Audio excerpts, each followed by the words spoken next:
ہندوؤں کی طرف سے۔ 1905 میں بنگال کا جو صوبہ تھا اس کو 2 حصوں میں تقسیم کر دیا گیا۔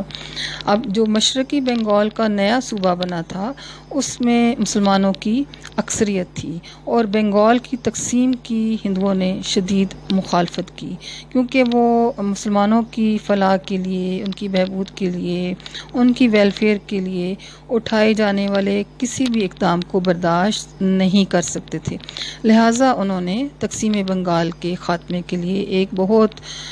بڑی تحریک شروع کی، اور اس تحریک کی جو سپورٹ تھی وہ انڈین نیشنل کانگریس کا رہی تھی، وہ اس کی بیک پہ تھی۔ تو یہ جو مخالفت تھی یہ بھی مسلمانوں کی سیاسی تنظیم کی تخلیق کا باعث بنی، کیونکہ ان کو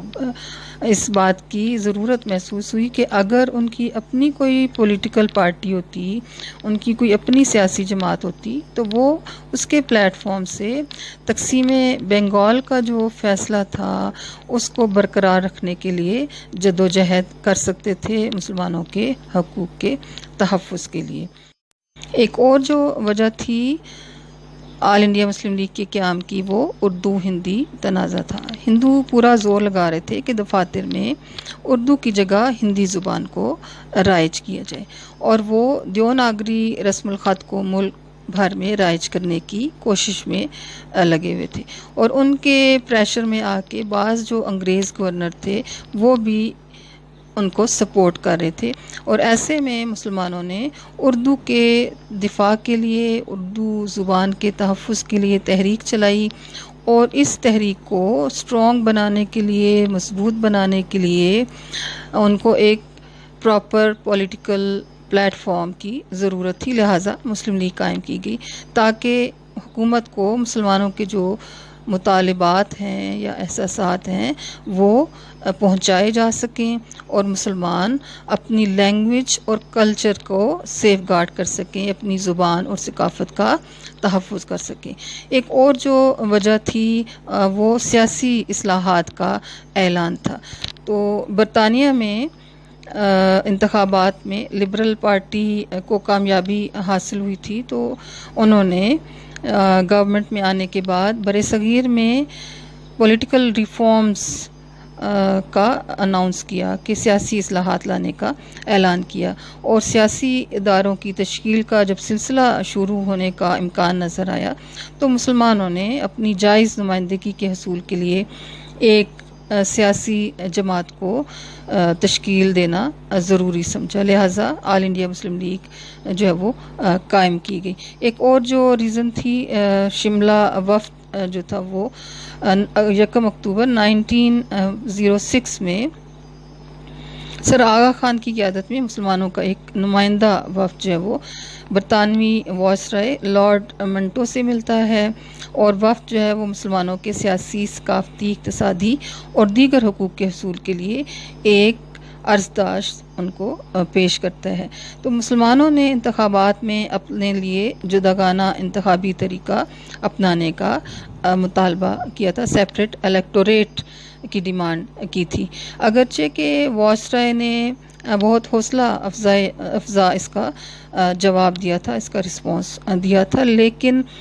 وفد نے یہ فیل کیا کہ اگر ہم کسی پولیٹیکل پارٹی کے پلیٹ فارم سے آتے تو میں بھی ہماری بات کو زیادہ ویٹیج دی جاتی، زیادہ سنا جاتا۔ لہٰذا وقت کی ضرورت تھی کہ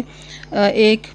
مسلمانوں کے لیے ایک الگ سیاسی جماعت قائم کی جائے، تشکیل دی جائے، اور پھر اس کے چند ہفتوں بعد ہی آل انڈیا مسلم لیگ جو ہے وہ قائم کر دی جاتی۔ Students, now we will discuss objectives of All India Muslim League۔ Muslim league کیوں قائم کی گئی، مقاصد کیا تھے اس کے، اور تو انیشلی اس کے جسٹ فیو آبجیکٹیوز تھے، فیو آبجیکٹیوز کے ساتھ یہ اسٹیبلش کی گئی تھی۔ تو پہلا جو اس کا مقصد تھا کہ حکومت اور مسلمانوں کے درمیان بہتر تعلقات استوار کرنا، اور مسلمانوں میں وفاداری کے جذبات کو پیدا کرنا، to create an understanding between the government and the Indian Muslims and to promote the feeling of loyalty among them. Second objective جو تھا وہ بر صغیر کی دیگر اقوام اور سیاسی جماعتوں سے اجتماعی بھلائی کے لیے رابطے قائم کرنا تھا، to coordinate with other nations and political parties for general welfare of the people. اور تھرڈ جو آبجیکٹیو تھا وہ مسلم قوم کے حقوق کا تحفظ کرنا اور اس مقصد کے لیے حکومت اور دیگر حلقوں کے ساتھ مل کر کام کرنا، to protect the rights of the Muslim nation and to interact with the government and other agencies for this purpose. تو یہ جو تھے یہ مقاصد تھے آل انڈیا مسلم لیگ کے قیام کے۔ آل انڈیا مسلم لیگ نے سر آغا خان وقار الملک اور بعد ازاں قائد اعظم محمد علی جناح کی قیادت میں حکومت کو مسلمانوں کے تشخص اور حقوق ماننے پہ مجبور کر دیا۔ 1909 میں جداگانہ طریقے انتخاب رائج کر دیا گیا، سیپریٹ الیکٹوریٹ سسٹم جو تھا وہ رائج کر دیا گیا، قانون ساز اسمبلیوں میں مسلمانوں کے لیے سیپریٹ جو نشستیں تھیں، الگ نشستیں وہ حاصل کر لی گئیں، اور دیگر جماعتوں سے